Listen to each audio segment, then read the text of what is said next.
So now it is that your girl's recording. Let's go ahead. Let's jump into this next damn reaction, shall we? Now, Tommy, NFG, shout out to you. Biggest beefs of all time.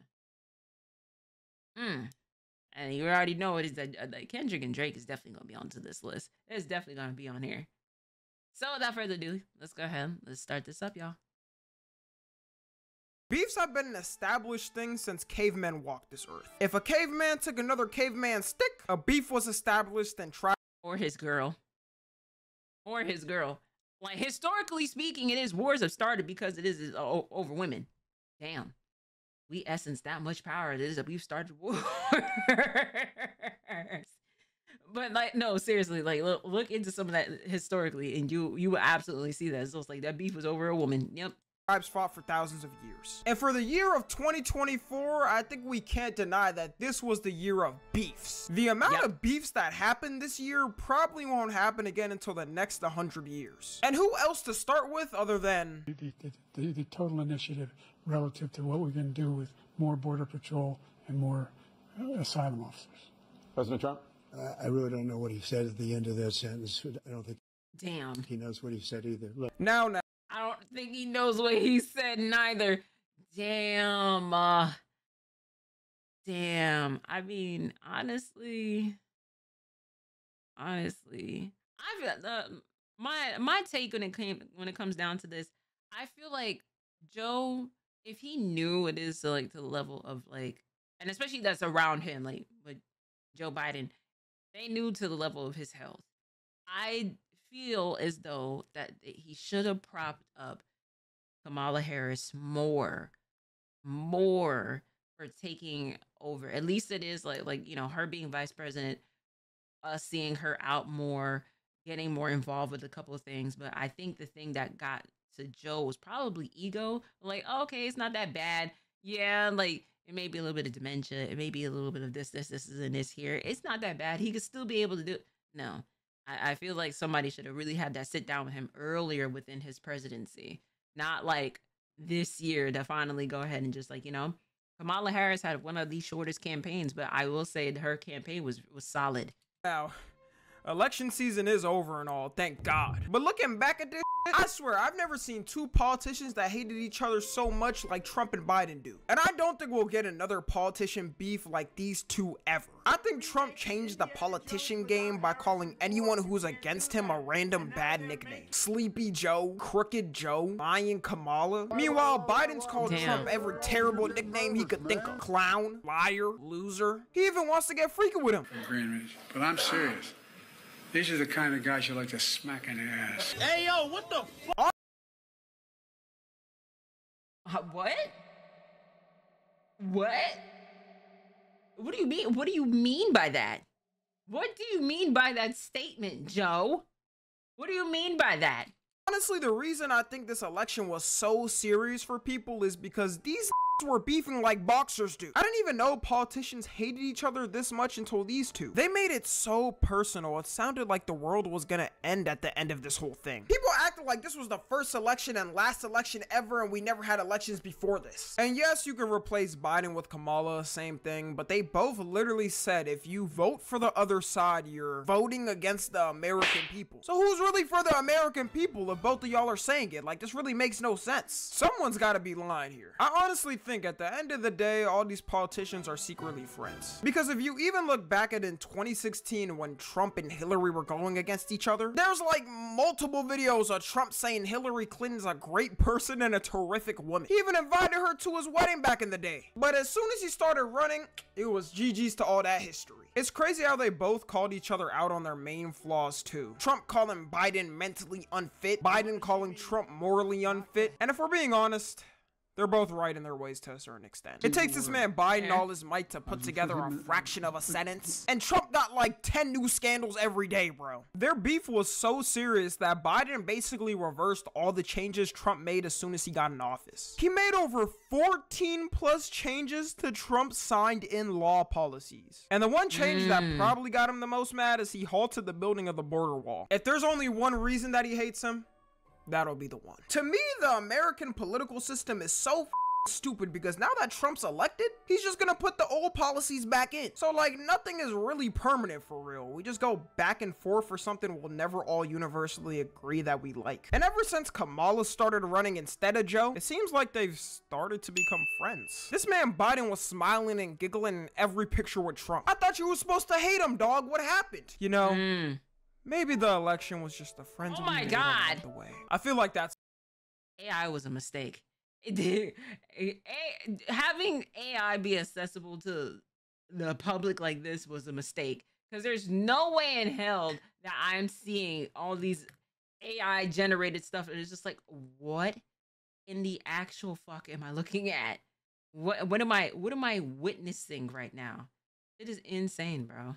That's a good assessment. Next, we got Kendrick versus Drake. I don't think anyone knew what this beef was gonna turn into when it first happened. Like, how the f did it go from the big three, nigga, it's just Big Me, to an entire lawsuit that might be the biggest record label lawsuit ever? I don't know how many people even know this lawsuit is going on, but it's actually way more complicated than just Drake suing Kendrick. The word on the street is both Drake and Kendrick's record labels are under Universal Music Group, who owns basically every record label. Is this list not insane? They own every artist you listen to. UMG owns you, bro. Anyways, Drake was in talks with Universal Music Group to get a new contract because he made them a lot of money. And then the beef started between him and Kendrick. So he's suing Universal Music Group because he thinks they helped Kendrick win the beef so he could get less money for his contract. Which I don't know how confident Drizzy is in this lawsuit, because Not Like Us was played everywhere. I saw it played at people's graduations, weddings, funerals. But if this is true, nah, the casket flopping over is crazy. But I'm saying this right now. Hey, your girl graduated in 2025. That song is definitely gonna be played. I'm sorry. Definitely. Like, niggas is trying to say this, that Kendrick can make bops, and that, hey, I don't care if it is that they paid people to use bots to push the song out. I can tell you this right now, that has nothing to do with the fact that how many times it is I've played that song in rotation just off whim. Just me by itself, okay? I don't care what anybody gotta say. I don't care about none of that bot shit. I played it. I replayed it. I replayed it. I don't know about y'all, but I've definitely replayed it. Nigga made swimming pools. He did. He did. So it's just like, you know, like, right, like, I go to a HBCU. Trust me, that is getting played, and especially to the marching bands. Trust me, it already has. It already has. Sticky has been up there. And I'm not gonna lie with you, TV Off is probably gonna be on the next one for the marching band. You know? Kendrick definitely was a cultural reset. Absolutely. Absolutely. True, this is going to be the craziest revolution of all time in media. The amount of people involved in this beef too was crazy when you think about it. I would never think someone like The Weeknd would somehow be involved in a rap beef. But somehow Drake has made so many enemies he got involved in it. Which is why I'd be confused on the Drake and meat gobblers who still be defending him to his core. Like, are you not going to acknowledge that Drake has started any of these feuds and done bad things? I can understand in a beef like Drake and Kanye, who have both done f***ed up to each other. But with someone like The Weeknd, Drake literally took half his album, quoted by The Weeknd himself, and used it for Take Care, which is supposed to be Drake's all-time classic. Like, that makes a lot of sense. That makes a lot of sense to why he don't. That makes sense to why The Weeknd doesn't like Drake. I wouldn't like him either. He saw that. But then again, the thing that I see about with Drake, and I've said this before, Drake is a person that he understands business changes. So you have to change your level of music to fit younger demographics. So if that comes off as stealing, then it does. This happens quite a bit.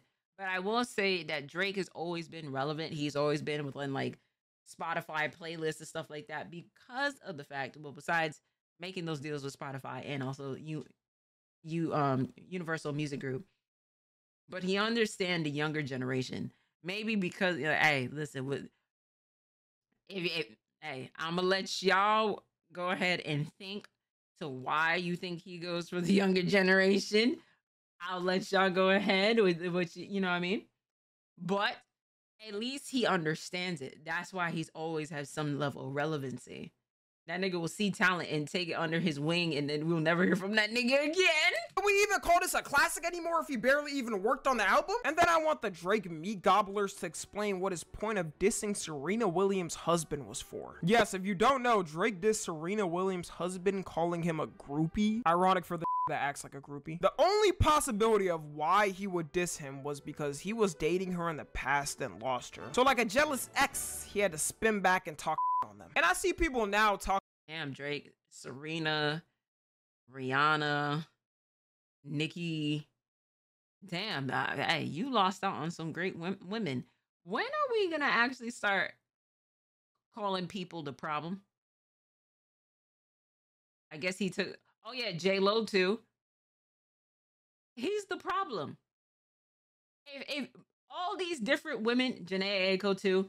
If you go ahead and you're dating all these women, this is why I'm always leery of people that kind of brag about this. Of like, oh, I get women. The women come to me. Da, da, da, da.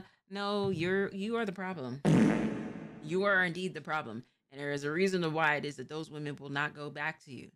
And they have found their happiness and then started families and all that. And then you're just looking like the jealous little sourpuss on the side because it is like you don't have the family. You didn't grow up with a structured family in your household, and you don't have it even for your own son. So at this point in time, we got to call it for what it is. Gotta call it as being whack. I'm sorry. Gotta call it for what it is. Talking about, is there ever a chance for them to make up and become friends again in the future? Some people think we live in a Disney fairy tale. Like this Kendrick called him a PDF file and Drake called him a white beater. And now Kendrick's about to potentially perform Not Like Us at the Super Bowl, calling him a PDF file in front of the entire world. So I think I could say in no universe will they ever be friends again. Next, we got two countries, North Korea versus South Korea. There was a moment in time where instead of just being called North Korea and South Korea, it was called Korea.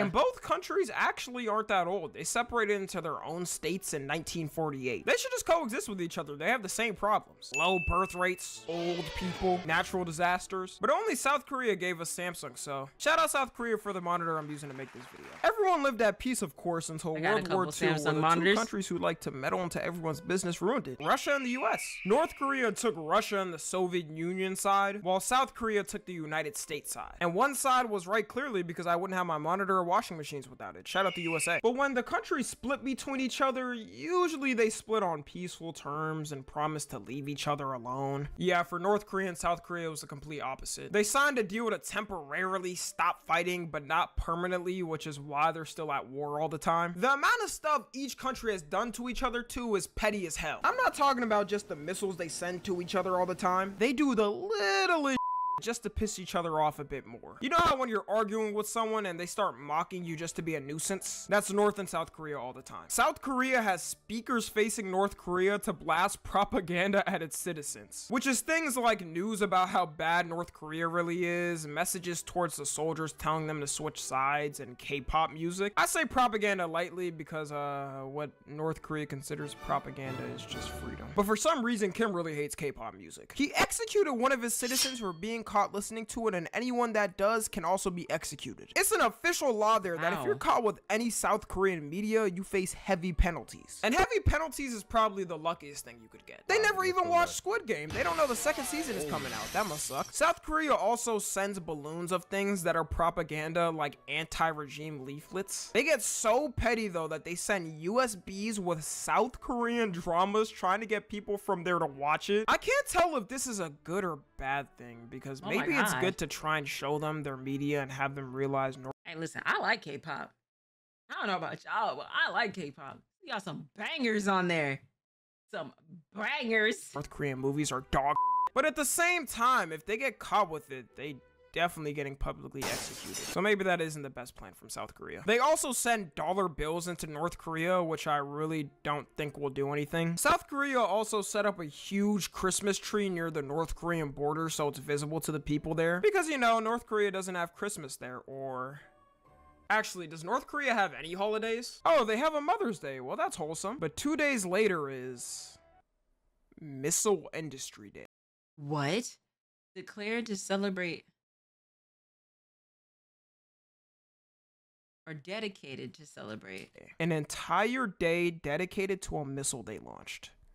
Seems wholesome enough to put next to Mother's Day. Eventually, South Korea took down the Christmas tree because North Korea called it psychological warfare. The funniest one to me, though, is North Korea made up lies about the former South Korean president and said things like he's a cannibal. Kim must think his citizens lack common sense, because what world leader that's a cannibal would get elected in any society? Even the brainwashed North Korean citizens aren't that brainwashed. Next, we got Michael Jackson versus Sony. Now, you've all probably heard about this beef by now, or the rumor that Sony was the one to Michael Jackson. Michael was walking around with signs all the time on Sony and its CEO. And this all started when Michael signed a deal with Sony in the 90s. He owned half of Sony's catalog, which is insane because Sony owns so much music. We're talking like thousands of songs, including the Beatles catalog. And when his album Invincible came out in 2001, he accused them of not promoting his album good to lower his value in the company. So he then went on a public rant on the CEO and saying he was racist and the devil. That was something never before seen because people just got cucked by their record labels and could do nothing about it. Before social media, if you didn't have a record label pushing your music, there was an 100% chance you weren't gonna make it. So they could do anything to you and you just had to take it. Nowadays, it's a little better, but to be honest, it's still pretty ass. How many artists do you know that are complaining about their record label constantly? And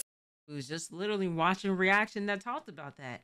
I literally said that when we was reacting. I talk about this all the time with Michael. Michael, what's up, combo? I'm just a bricked guy. Okay. Michael bought most of the catalog because the money comes from the catalog. That's where it's really where like executives eat and whatnot. Most artists don't even see that level of money. But Michael was able to do that. You know, unfortunately with his dad, Joe, embezzling the money and all that, which is why the Jackson 5 name turned into the Jackson, because that was a whole lawsuit about that. And Joe Jackson was trying to take the name, but the label was just like, no, you don't own that. We own the name. So he said, F all that. We'll just say the Jacksons. You know what I'm saying? So Michael learned from his father, just like, all right, I'm going to do a business Jedi move and I'm going to get this catalog. And signing to Sony, it was like a 12 album deal or something like that. He fulfilled it, but he just didn't live to see what was going to come from it afterwards. That man would have been owning almost every single artist it is that we think of. And may I add it is that Sony Music Group is one of the big three, like, you know, Universal Music Group and Sony Music Group, and then you got the Warner Group as well. To own half of that, oh man, he would have been the richest. Like, he wouldn't even have to drop another album at that point. He just would have been just living off of that. You know what I mean? Just off of just owning the catalog, man. R.I.P. to Michael, one of the greatest to live, bro. Someone of Michael Jackson's power doing this, when you think of it, was insane at the time. You can go to any remote village and the one music artist they'll know no matter what is Michael Jackson. You have one of the biggest names in humanity on your company. That's gotta hurt. I know Sony's executive team were sweating bullets every time Michael went to talk bad on their names. When Michael Jackson died years later, though, Sony went ahead and got full ownership of his catalog anyways. The exact thing he didn't want to happen. People think company. Yeah, they bought out like, I think over 100 mil of Michael's catalog. The same thing it is that Michael was trying to avoid ended up happening, bro. They pilfered into that catalog and then flipped it. And then now you're seeing all these albums that's being put out of Michael that, you know, Michael would record maybe over 100 different songs just for an album. But they unreleased music from Michael, and then they put that, like, spin that with, like, you know, modern artists today and put those albums out. They did some grimy shit to him, bro. Companies like Amazon and Apple are bloodthirsty, but these music companies are the devil reincarnated. If they want something done, they can get it done. Which is why people say Sony gave MJ the farewell to his life. What's the chances of them feuding over this for years and them getting what they wanted after he died? I'm no conspiracy theorist. That's a lie, and it's suspicious at the least. Next, we got Adidas versus Pumas. And I know what you're thinking. What the f Tommy. But believe it or not, Adidas and Puma were started by two brothers who had a falling out. There would have been a universe where neither of these ever existed. One brother was named Adolf, not the one you're thinking of, and the other was named Rudy Dazzler. It started when they both founded a shoe company called Dazzler's Brothers Shoe Factory. And it was actually kind of big for the time, like people wore their shoes at the Olympics. But eventually they had a falling out like all brothers do over some stupid shit. One of the brothers was more calm and worked on developing the shoes, while the other was hyper and focused on sales. Also, their wives hated each other, and as the old saying goes, if you can't get your bitch in line, your relations will decline. That actually isn't an old saying, I just made it up, but I'm gonna use it more. They also had certain views on World War II while it was going on, and as brothers from Germany, of course, they both agreed with the actual Adolf. But if it makes you guys feel... You know what? I was just about to say, of course, two brothers from Germany and one with the name Adolf would have their own different spins on with World War II. I was just about to say it. better, one of them did less, and that one ended up being Adidas. Maybe that's why they make the better shoe. Eventually, they ended up splitting up in 1948 and made Adidas and Puma. Their beef was so ingrained in their hometown that they got their own citizens beefing in it. It was either you aligned with the Adidas side or you aligned with the Puma side. People were looking each other up and down to see what shoes they had just to judge them. It was like the German Bloods and Crips. Imagine being caught on the wrong side of town with Puma shoes instead of Adidas and getting jumped by people fully dripped out in Adidas fits. No one even knows this beef for real because Nike came out and ended up becoming Adidas' main competitor. If we can even call it a competition, like Nike easily laps Adidas 5 times over. Sadly, the brothers never made up and both took the beef to their graves. They hated each other so much that they got buried in the same graveyard, but on opposite sides. Both of y'all are dead, man. Does it matter where you're buried? And last, we got Bill Gates versus Steve Jobs. Two of the biggest tech leaders in the world beefing is not a surprise at all, especially when you know how wild of a man Steve Jobs was. He was the Kanye of technology, pretty much. Steve Jobs and Bill Gates liked each other at first, though. Microsoft created software for one of Apple's old computers back in the day, but when Microsoft released Windows, Steve Jobs started spazzing out that they stole his designs. He might have been tripping because I think anyone can tell the difference between a Windows computer and a Mac. But then Bill Gates said they both stole it from another company anyway, so it doesn't matter. Which isn't that crazy of a philosophy. They're both assholes for doing it. Apple even ran an ad campaign against Windows, making fun of it, saying it's slow and bad in commercials. But I've had a MacBook before, and I can tell you, that color wheel scroll will make any lose his mind. Apple, you're no better. A slow MacBook will have you taking 5 minutes to load up a browser. They both made fun of each other all the time. Steve Jobs would call Bill Gates uncreative, and Bill Gates would say Steve Jobs doesn't know anything about technology. Steve Jobs liked how Apple made its computer hardware and software, while Bill Gates liked how Microsoft created software that could be universally used. In the short term, Steve Jobs was right. You used to be him if you had a MacBook. But in the long term, yeah, Windows completely on Mac. It's not even close. At least this story has a somewhat happy ending because they made. I mean, hey, listen, most PCs is, you know, that I know of is with Windows as it is. Did I have a MacBook at one point? Yes, I did. But even after a while, I'm just like, it's okay. You know, it's more for me. It was definitely an aesthetic thing because I always wanted a MacBook. I always wanted one. Most of the time within film school, we had to use it anyway. But I was like, I levitate towards Windows. But I mean, there's still, in my opinion, I still would use both. You know what I mean? I still would use it. Made up after years of beefing. And when Steve Jobs passed away, Bill Gates gave him his flowers. Both of them are still terrible people, though. Like, Steve Jobs abandoned his kid and never paid child support while his ex-wife was paycheck to paycheck. And he was a multi-millionaire. Bill Gates, as we all know, sure loved to fly to that island. But you know what? Shout out to both of them. I'm using a Windows computer to make this video, and I do have an iPhone, so thanks, guys. That's all everyone. Let me know if I missed anybody in the comments. Follow me on Twitter, Instagram, and TikTok. As always, I love you guys consensually. And until next time, I'm out. You feel me? You feel me? I got Windows on my PC, and I indeed have an iPhone. You know, I'm always going to be an iPhone user. I'm sorry for all you people that is just like, oh, but Samsung this, Samsung that. I'm not here. Okay. Was scared of them RAM sticks though. Stop! You wasn't supposed to say that. Shh. But Tommy, shout outs to you. Thank you so much for the video. Shout outs to y'all in the chat. And shout outs to you at home. I'll catch y'all in the next video.